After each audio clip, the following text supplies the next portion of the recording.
अगर हम लोग अभी भी क्षण में नहीं जी रहे तो साल से कुछ फर्क नहीं पड़ने वाला है। कितने साल जिए, कितना रात निकाला, कितना दिन निकाला, उससे कोई फर्क नहीं पड़ेगा। हमको पूरे होश में क्षण क्षण में जीना है।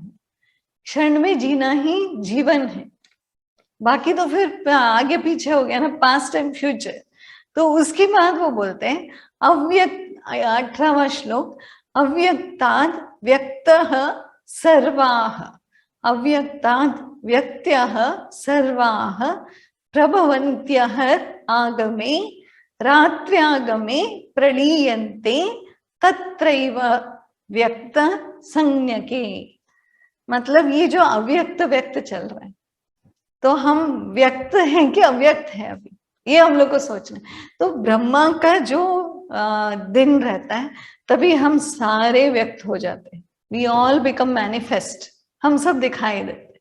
फिर जब वो सो जाते हैं तो हम सब वापस चले जाते हैं उनके भीतर, तो सब खत्म हो जाता है। ऐसा इसको प्रलय बोलते हैं। अलग अलग टाइप के प्रलय भी होते हैं। तो ब्रह्मा की रात्रि में हम सारे उनके अंदर मतलब डिसॉल्व हो गए। जैसे अभी चाय में चीनी घोल लिया, कहाँ गई चीनी? मिला ही नहीं, लेकिन मीठा हो गया चाय। लेकिन चीनी तो घोल लेती है, चीनी दिखाई नहीं दे रही, मिठास है। वैसे डिसॉल्विंग, वैसे ही अव्यक्त से व्यक्त। तो हम ब्रह्मा के दिन में हम व्यक्त हैं और ब्रह्मा की रात्रि में हम अव्यक्त होंगे। तो लगता है हे भगवान, ब्रह्मा की रात्रि कब आ रही? आराम से उसका दिन और रात यानी 4 युग है। तो 4 युग तक हम जी सकते हैं। कैसे? हम लोग का तो 70 80 90 सोच रहे हैं हम लोग, तो जी कभी रहे हैं हम? ये इसलिए क्योंकि हम सोचते हैं कि हम मर रहे हैं। शरीर उठता है, शरीर गिरता है, शरीर उठता है, शरीर गिरता है। हमारा जो मन संस्कार है वो चारों युगों तक चले जा रहे, चले जा रहे, चले जा रहे। वो बोल रहे हैं यहाँ पे कृष्ण। तो हम तो जिए कहाँ और जन्म कहाँ लिए और मरे कहाँ? शरीर आए, शरीर गया, वो तो अलग अलग फॉर्म्स हो गए ना। लेकिन जो हम हैं वो तो है ही। मन संस्कार जो है वो सारे युगों में होते हैं। तो अगले श्लोक में और भी इंटरेस्टिंग हो जाता है एक्चुअली। तो यहाँ इन्होंने ये बताया कि जब ब्रह्मा का दिन होता है तो हम सारे इसमें व्यक्त होते हैं, और जब रात होता है तो हम सारे उनके अंदर मर्ज हो जाते हैं, उनके अंदर मिक्स हो जाते हैं।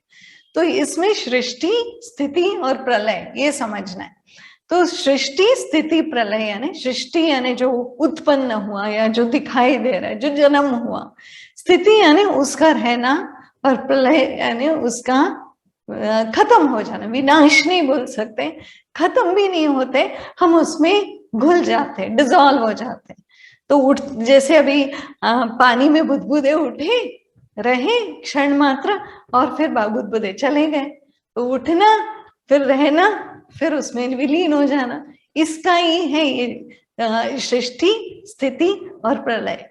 तो ये पूरा ऐसा एक वेव जैसा है। तो अभी सागर में देखो तो लहर उठी, रही एक आधा क्षण, फिर वापस विलीन, फिर उठी, फिर यही चल रहा है।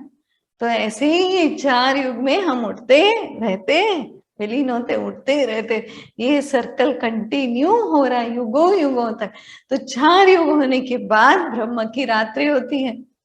तब क्या होता है ये पता चलेगा अगले श्लोक में।